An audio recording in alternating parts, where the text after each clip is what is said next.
જય શ્રી કૃષ્ણ બધાને, જય જલારામ. તો બસ જો સાંજનો ટાઈમ છે અને અંશુબેન હું નહીં આ ત્રણેય રેડી થઈ ગયા હતા બહાર જવા માટે. બટ થોડોક વરસાદ સ્ટાર્ટ થઈ ગયો એટલે થોડીક વાર પછી જવાનું વિચાર્યું ને ત્યાં મેં ડિનરની પ્રિપેરેશન સ્ટાર્ટ કરી દીધી.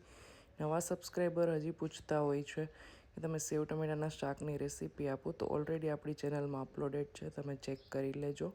અને ત્યાં જો અંશુબેને 4 થી 5 મિનિટમાં આટલો પથારો ફેલાવી દીધો તો એ ફટાફટ ઉપાડીને અમે નીકળી ગયા.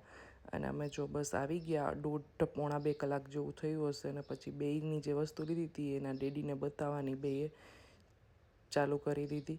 અને અમે ફટાફટ પહેલાં આંશીને રોટલી બનાવી દીધી, કારણ કે એ પછી આડું અવળું કાંઈ પણ ખાય ને તો એનું આખું બધું શિડ્યુલ બગડી જાય. અને પછી અહીં ખીચડીને ભાખરી રેડી થઈ ગયા એટલે અમે બધા બેસી ગયા જમવા. અને બીજે દિવસે હાઉસ હેલ્પર નહોતી આવવાની એટલે અમે બે મા દીકરીએ થઈને બધું કામ કર્યું. બાય બાય, આવજો બધા.